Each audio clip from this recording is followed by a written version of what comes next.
We are doing 6.6, normal as approximated to binomial. So I have 5.2 notes out so we can review that. So binomial means you have a success and a failure.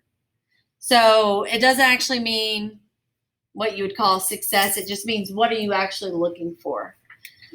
So we did all of these letters to represent different things. So X is your number of successes in the trials. N is how many trials you have. P represents your probability of success. And then Q is your probability of failure, 1 minus the probability of success. And then the probability of getting exactly X success in N trials. So you'll need to look back at this as you go through and do your notes for 6.6. So normal distribution as approximated to binomial. If a binomial probability distribution satisfies the requirement that NP is greater than or equal to 5 and NQ is greater than or equal to 5, then that probability distribution can be approximated by a normal distribution with our mean being N times P and our standard deviation being the square root of N times P times Q.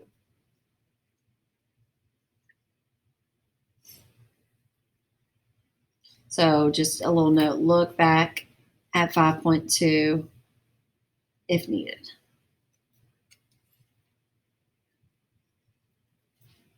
So you're going to check the requirements that N times P is greater than 5 and N times Q is greater than 5.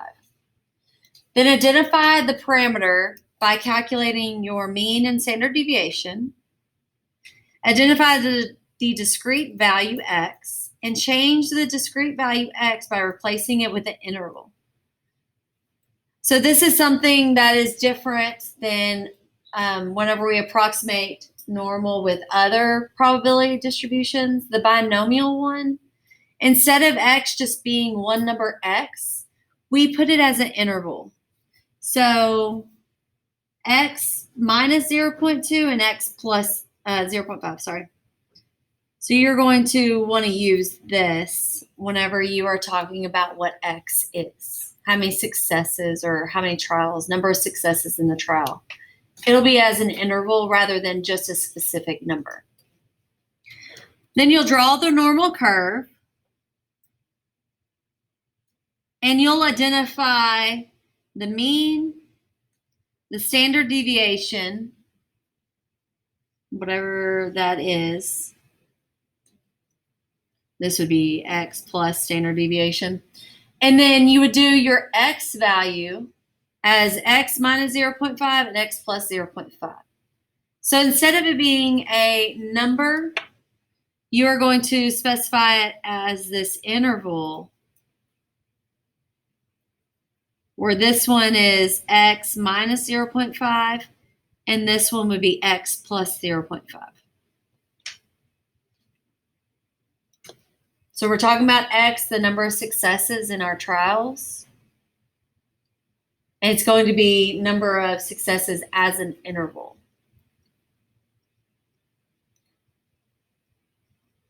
Then we're going to find the area corresponding to the desired probability of first finding our z-score and using that z-score to find the areas to the left of the adjusted value of X and find the desired probability. So what we are doing with this interval is called our continuity corrections. Because a binomial probability distribution is discrete, it only has specific X values, we are making it continuous so that we can approximate it with a normal distribution. And we do that by making it more of an interval where we have the X minus 0.5 and the X plus 0.5. So we'll write that again, X minus 0.5 to X plus 0.5. This is our continuity correction. We're basically changing binomial discrete probability distribution to a normal distribution that is continuous.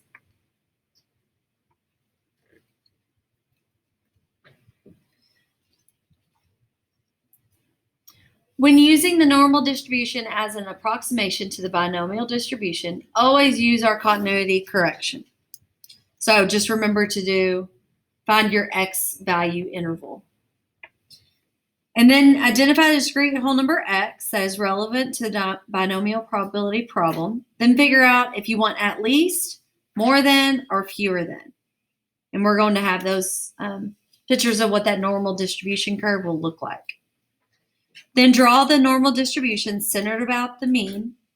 Then draw a vertical striped area centered over x. So that's what I was showing y'all right here, with x is in the middle, but then you go down by half and up by half. Mark the left side of the stripe with the x minus half, and then the right side with x plus half. And consider the entire area of the strip to represent the probability of x. Determine whether the value x itself should be included in the probability. So when we have at least x, it does include x, but more than x does not include x. You're going to see it in this table down here. Shade the area to the right or left, whichever one it needs to be. And also the interior of the strip, if and only if x itself is included. This total shaded region corresponds to the probability you're looking for. So if we look at these statements, we're going to decide how we will find the area. If it says at least 22, that means probability x is greater than or equal to 122.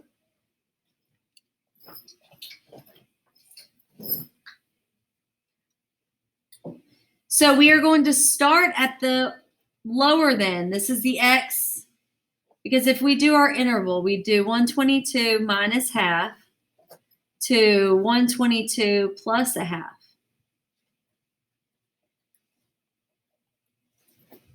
So our interval is 121.5 to 122.5.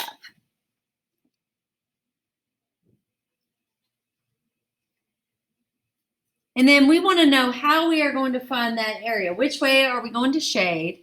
And then will it include x, or will it include the lower number of the interval or the higher number of the interval? So when we have at least 122, it's going to go down to the 121.5, and at least means it's going to be greater than or equal to. So this is the 121.5.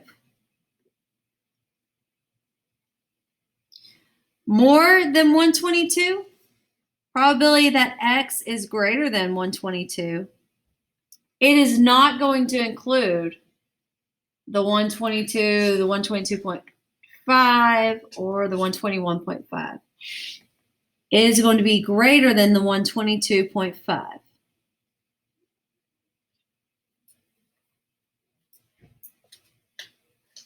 At most 122, so probability that x is less than or equal to 122, includes 122 and below. You need to go above that to the higher interval, and then find the area to the left.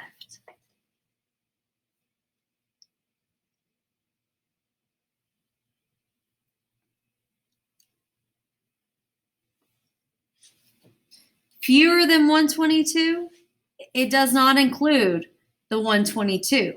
So you go down to the 121.5 and you find all the values or the area to the left of that.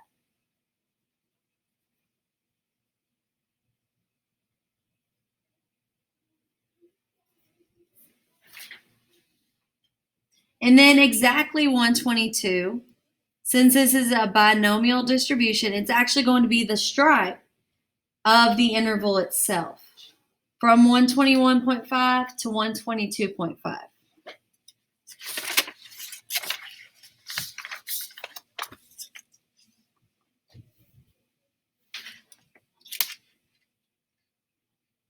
So you may want to refer back to this as you're doing your homework. So you know what number should I use, 121.5, 122.5. Okay, go ahead and read example 1. I'm not going to read it to you.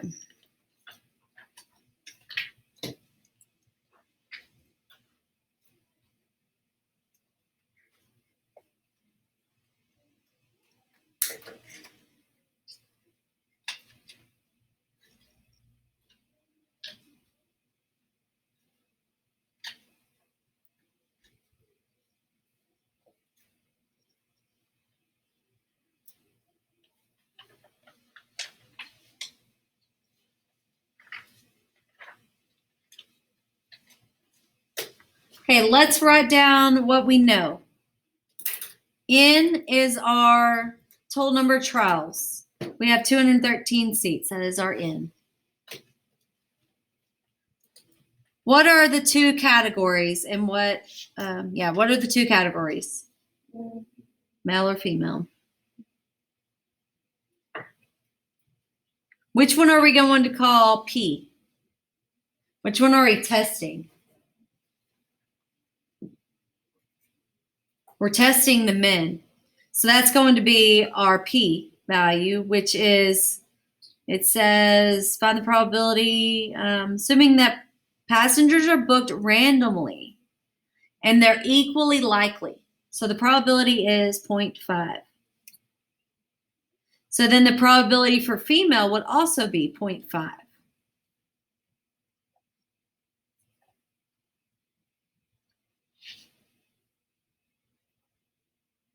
So we want to check and make sure that N times P is greater than or equal to 5.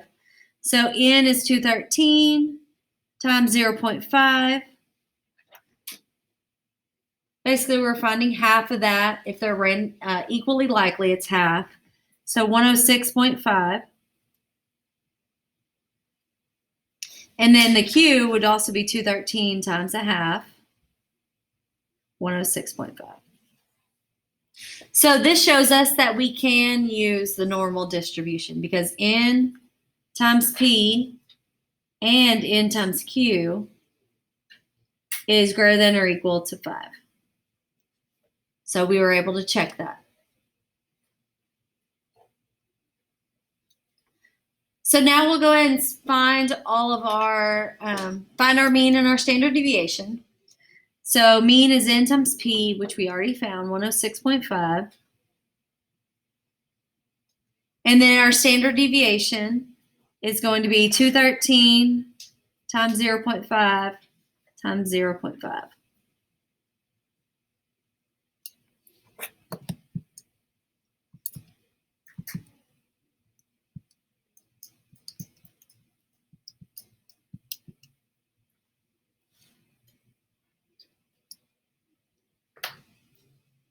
We're going to round to 3 decimal places. So 7.297.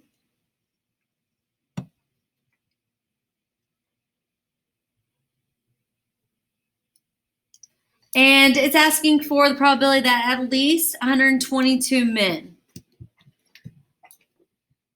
So if we look back over here, the at least is P is great probability that X is greater than or equal to 122.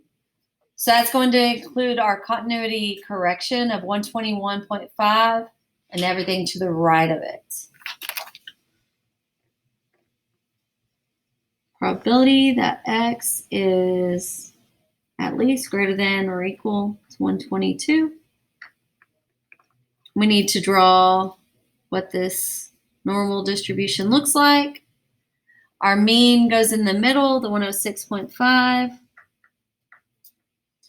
And then let's say this is 122. So 121.5 would be right here. So that would be how many standard deviations would that be? 106.5 minus 121.5. A little bit more than 2. Divided by our standard deviation. So it's a little over 2. So it could have been over a little bit more. And so since we want to know greater than or equal to 122, we're going to the 121.5 and it's the area to the right.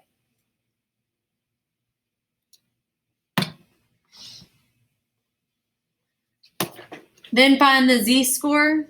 So x, which is kind of what I was finding, I just did them the opposite way. 121.5 minus 106.5, and then divide by our standard deviation.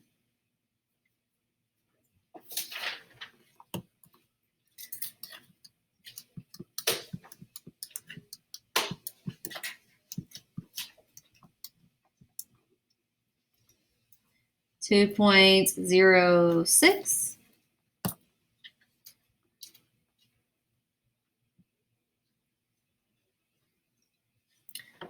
Find the area to the left. And we are using the table. So this would be a positive z-score of 2.06. So to the left of 2.06 is 2.06.9803.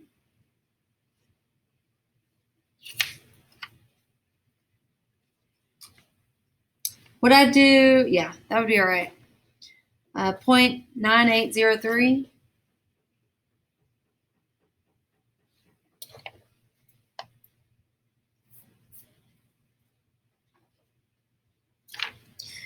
So that's the area to the right. So how do we find the area of at least 122 men?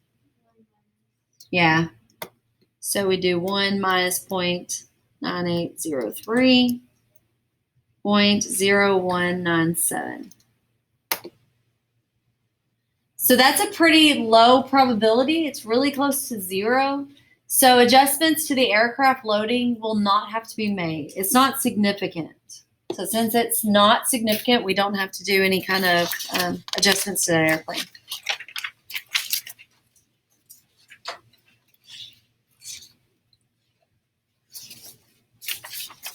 Let's look at the next one. Go ahead and read this next one.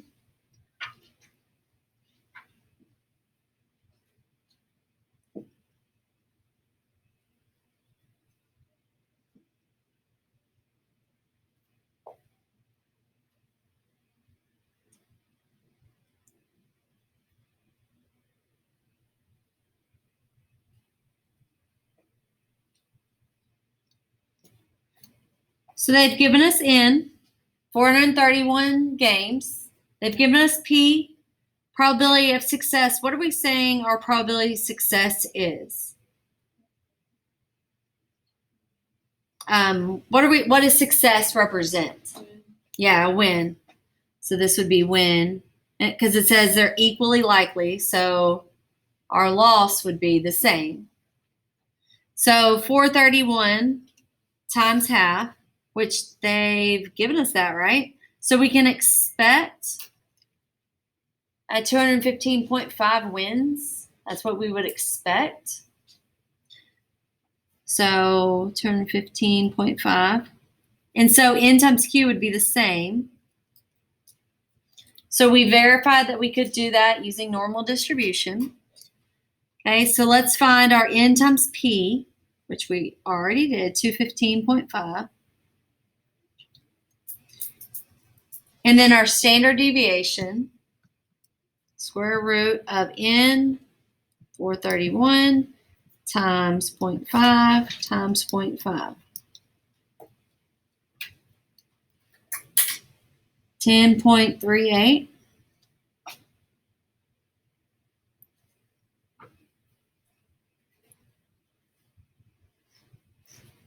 We want the probability of more than 235 wins. So probability that X is greater than 235. So since it doesn't have the or equal to, what are we going to do about our continuity correction? The more than. So that is like this. So we're going to have to go up by half. And that'll be our line. And then we'll do everything to the right of that. So we'll do 235.5. So our mu is 215.5. Then we have 235.5. And we want more than, so it's going to be everything to the right.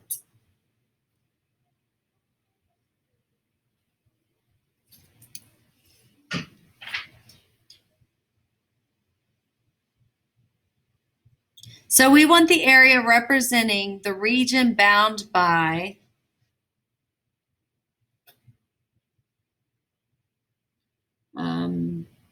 the right, bound by the right of 235.5. So we'll find the left and then we'll subtract from 100. I mean, not 100, 1. So let's do our z-score. So we want 235.5 minus 215.5, and then divide by 10.38.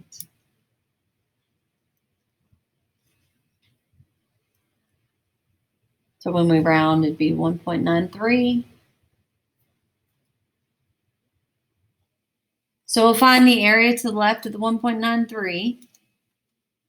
So this is a positive z-score. So 1.93 would be 0.9732.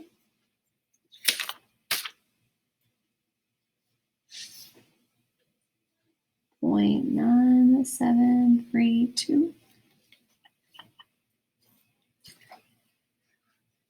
And then the probability of more than the 230 would be 235 would be 1 minus that.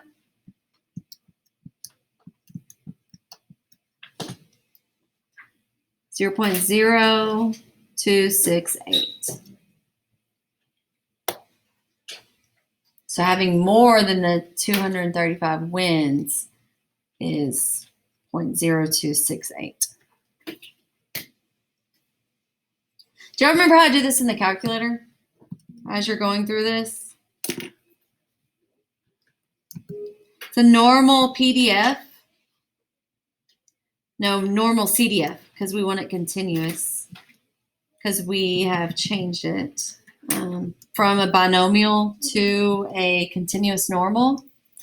So our lower would be 235.5, and our upper would be the 1e to the 99. Is that what we put last time?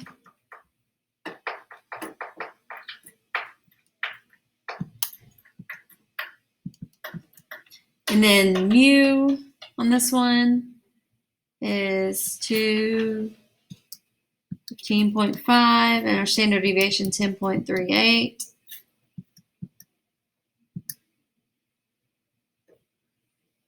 So that's what you'd get in the calculator. If, as you are doing this, if you want to just put in, because this is a rounding, if you wanted to put in, so 215.5 times the 0.5 times the 0.5, you could, and that would get you even closer to the correct answer.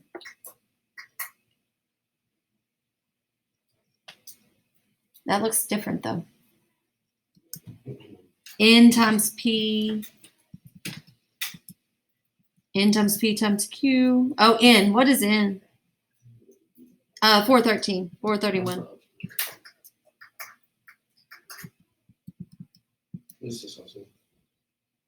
Did I do the standard deviation wrong?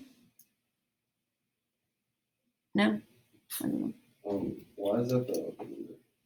This should be square root of 431 times 0.5 times 0.5. Did I put in 215 there? Okay. No, I did it right.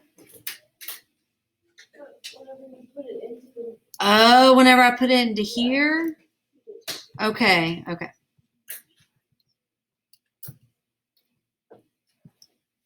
So this should be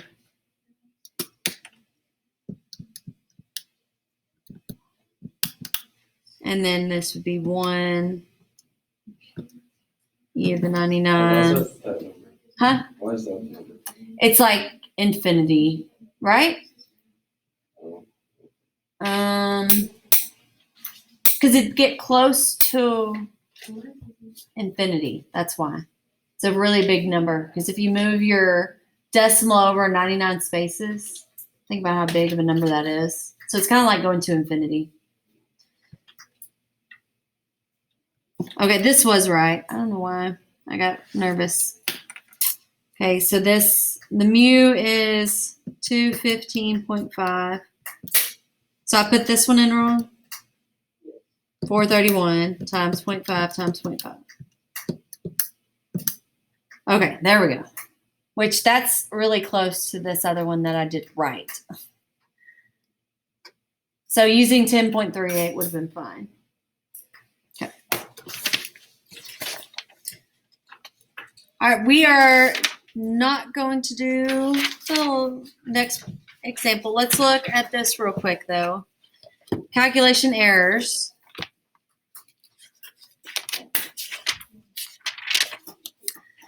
If you use a graphing calculator to determine probabilities, the numbers may be off due to a couple of different things.